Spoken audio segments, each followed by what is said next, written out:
દાખલ થયા એમાં લાકડી ખરી ગઈ અને અષ્ટાંગ મુનિ પડી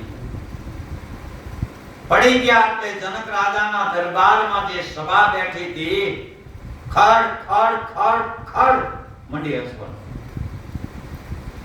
રાજા જનક પણ હસે છે. આખી સભા હસવા મંડી. અષ્ટાંગ મુનિ ઊભા થઈ ગયા અને એ પણ મળ્યા હસવા. એ પણ શબ્દ પર ધ્યાન આપજો. એ પણ જ્યારે મળ્યા હસવા ત્યારે મહારાજા જનકે પ્રશ્ન કર્યો કે મહારાજ તમને જોઈ અમે હસ્યા પણ તમે શા કારણે હસ્યા? ત્યારે અષ્ટાંગ મુનિ એટલું કે છે તમે હસ્યા ને એ મારા દેહ વાંકો સૂકો છે ને એ જોઈને તમે હસ્યા છો, પણ હું શું કારણે હસ્યો એ હવે કાન ખોલી સાંભળ્યું. હે રાજા જનક, મને એવું હતું કે અહીંયા બેઠા આ બધા જ્ઞાની પુરુષ છે એવું મારે હતું, પણ હવે મને એવું લાગે છે કે આ સભા જે છે ને એ બધી ગમારની સભા છે. જેની સાંભળની ગમાર એટલે આમને કાંઈ ખબર પડતી નથી. આ બધી સભા હે રાજા જનક, આ જે સભા ભેગી કરી એ ગમારની સભા છે. મારા દેહને વાંકો સૂકો જોઈ અને તારી સભા હસે છે. હે રાજા જનક, આટલા બધાને ભેગા કરવાનું કારણ શું? બોલ ઉત્તર દે મને, એનો જવાબ દે. આટલા બધા સંતોને, પંડિતોને, જ્ઞાનીને તે બધાને ભેગા કર્યા છે, શા માટે ભેગા કર્યા છે? મહારાજા જનક કહે છે બાપજી મને એક પ્રશ્ન ઉદ્ભવ્યો છે. એક પ્રશ્નના કારણે મેં આટલા આ સભા ભેગી કરી છે. એટલા માટે મેં સભા ભેગી કરી છે. પણ એવો મેં હુકમ બહાર પાડ્યો હતો કે મારા પ્રશ્નનો જવાબ ન આપે એને નજર કેદ જેલમાં પૂરવામાં આવશે. નજર કેદ કોને કહેવાય? કે પોતાની સામે, નજરની સામે. એટલે મેં સામે સંતોને બેસાડ્યા છે. તો એમાં તમારા પિતાજી પણ મારા પ્રશ્નનો જવાબ દેવા મારી સભામાં આવ્યા હતા, પણ તમારા પિતાજી પણ જવાબ નથી આપી શક્યા. અને અષ્ટાંગ મુનિને કહે છે તમે જવાબ આપી શકશો? આવા મહાન જ્ઞાની વિદ્વાન તમારા પિતાજી, જેનું નામ હતું ઉદાલક મુનિ, એનો દીકરો. વિચાર તો કરો, જ્યારે માના ગર્ભમાં જેથી અષ્ટાંગ મુનિ હતો અને તેથી સત્સંગ કરતા હતા, એમના પિતાજી એમાં સ્યાજ ભૂલ આવી અને અંદરથી જવાબ આવ્યો પિતાજી અહીંયા તમારી ભૂલ છે. શું કીધું? તમે વાત સીધી કરો, અહીંયા તમારી ભૂલ છે.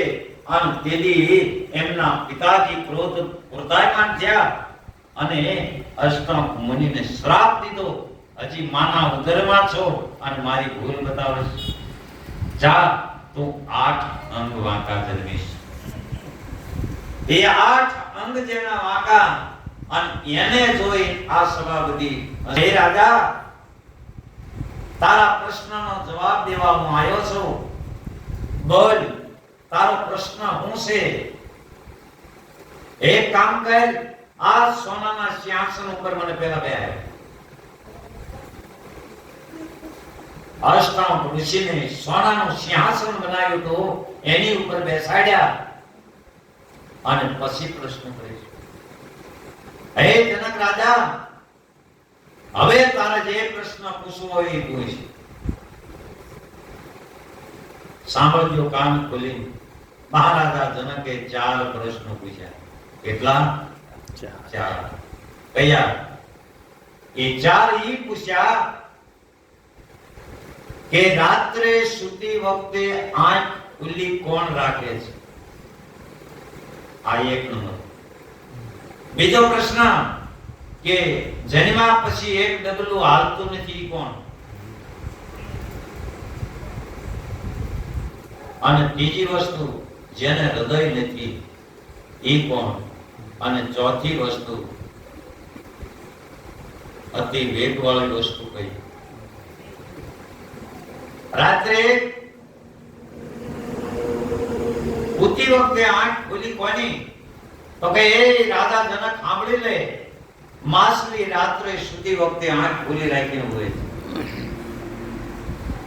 હિન્દુ જન્મ્યા પછી એક ડગલું હાલી શકતું નથી, પથ્થર ને હૃદય હોતું નથી, અને અતિ વેગવાળી વસ્તુ હોય તો નથી. બોલ, હવે પ્રશ્ન કરવા છે કે આ બાપ છે, આ બધા જે સંતોને મેં તેડાવ્યા છે, એ મારો એક મેન પ્રશ્ન છે. મને રાત્રે સૂતો તો અને મને સપનું આવ્યું, અને સપનામાં હું ભિખારી બની ગયો. એ સાચું કે અત્યારે હું ભોગવી રહ્યો એ સાચું? આ બે માં સાચું કયું? આગળ રાજા જનક, રાત્રે તું સૂતો તો અને તને જે સપનું આવ્યું, અને સપનામાં તું ભિખારી બની ગયો અને ભીખ માંગતો તો, એ ખોટું. અને અત્યારે તું રાજા છું,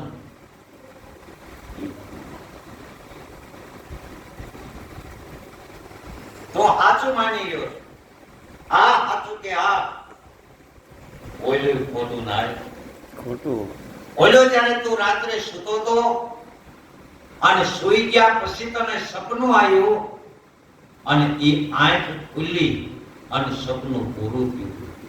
અને આ જે આ સપનું છે, આ આંખ બંધ થાય ત્યારે પૂરું. બે સપના અને બે ખોટું. તો કે સાચું શું?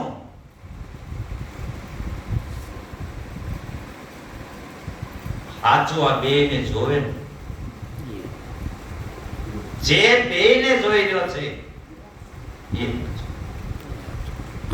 તો કે મહારાજ, એ મારે જાણવું છે. ચાર પ્રશ્ન પૂછ્યા બીજા. ઈશ્વર ક્યાં વસે? ઈશ્વર શું કરે? અને ઈશ્વર શું ખાય? અને ઈશ્વર ક્યારે હશે? આ ચાર પ્રશ્ન જ્યારે મહારાજા જનકે પૂછ્યા, તો કે સાંભળ જનક, પહેલો પ્રશ્ન કે ઈશ્વર ક્યાં વસે, તો સાંભળ. ઈશ્વર રજે રજમાન કણે કણમાં વસી રહ્યો છે. રજમાં, તજમાં, અણુમાં, મેરુમાં, કીડીમાં, કુદરમાં, ઝાડમાં, પહાડમાં, ભૂતમાં, પ્રેતમાં, તમામ જગ્યાએ ઈશ્વર વસી રહ્યો છે. બીજો પ્રશ્ન કે ઈશ્વર કરે છે શું? તો કે રાજાને રંક બનાવે અને રંકને રાજા બનાવે. આ કામ ઈશ્વરનું છે. ઘડીક પહેલા રાજા કોણ હતું? રાજા જનકને કહે છે, તો કે હું હતું. અત્યારે તમે છો. કેમ? ગાદી ઉપર બેઠો હોય ને એને રાજા કહેવાય. અત્યારે હે ગુરુ મહારાજ, આ હોનાના સિંહાસન ઉપર તમે બેઠા છો, એટલે અત્યારે તમે રાજા છો. ઘડીક પહેલા કોણ બેઠું? તો કે હું બેઠો. તો આ કામ કોઈને કર્યું? રાજાને રંક બનાવે, રંકને રાજા બનાવે. આ કામ ઈશ્વરનું છે. અને બીજો પ્રશ્ન કે ઈશ્વર ખાય છે શું? અહમ એ ઈશ્વરનો ખોરાક છે. જેને ગર્વ કર્યો ને એને હું કોળિયો કરીને ખાઈ જાઉં છું. અરે ગર્વ કર્યો લંકાપતિ રાવણે, જેને 10 શીશ કાપ્યા. ગર્વ કર્યો રત્નાકર સાગરે, જેને મેં ખારો કર્યો. આ રત્નાકર સાગર છે ને એ મીઠો હતો, પણ એને ગર્વ હતો, એટલે એનો ગર્વ પરમાત્માએ ઉતાર્યો અને ખારો ગર્વ કર્યો લંકાપતિ રાવણે, જેને 10 શીશ કાપ્યા. ગર્વ કર્યો રત્નાકર સાગરે, જેને ખારો કર્યો. ગર્વ કર્યો વનની સરોઠીએ, જેને મુખ કાળું કર્યું. અને ગર્વ કર્યો સકવન સક્રિય, જેને બીજો પાડ્યા. જેને જેને ગર્વ આવે છે એને પોળીઓ કરીને ખાઈ જાવ. ચોથો પ્રશ્ન, ઈશ્વર હસે છે ક્યારે? તો કે હા પણ જનાબ, મનુષ્યનો અવતાર મળ્યો છે અને પરમાત્માનું ભજન નથી કરતો ને, ત્યારે ભગવાન કે મને હસવું આવે છે. ત્યારે મહારાજા જનક કહે છે, હે બાપજી, આ સત્ય શું છે એ મને સમજાવો. તો કે સત્યને જાણવા માટે તારે ગુરુને કંઈક આપવું પડે. આપ્યા વિના નહીં પામીએ એમ કહી ગયા દાસ. દીધા વિના ક્યાંથી પામશે? તારે કંઈક આપવું પડશે. અને દીદી મહારાજા જનક એટલું બોલ્યા કે બાપજી, મારે આ સત્ય શું છે એ જાણવું છે. જનકપુર નગરીનું રાજ તમારા ચરણમાં હું અર્પણ કરું છું. આખું રાજ અર્પણ કરું છું. આટલા શબ્દ જ્યાં જનકના મુખમાંથી પૂરા થયા અને ગુરુ બોલ્યા, હે જનાબ, એક ડગલું આગળ વિયો ગયો, પાછો વાળી વિચાર કર. રાજ તારું છે. તો જેથી જન્મ લઈને આવ્યો તેથી જનકપુર હારે આવ્યો. અરે અરે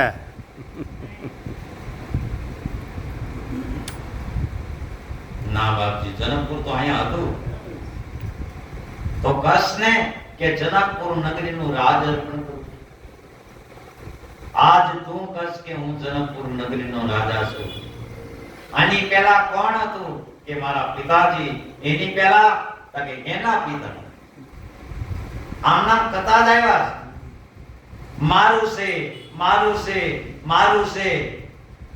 આ મારું મારું જે કહે છે, આ માયક મારું, આ પેટી મારી, આ મકાન મારા, આ વાડી મારી, આ ઘોડી મારી, આ ભેંસ મારી, આ પુત્ર મારો, આ પતિ મારો, આ પત્ની મારી, આ બધું તમારું.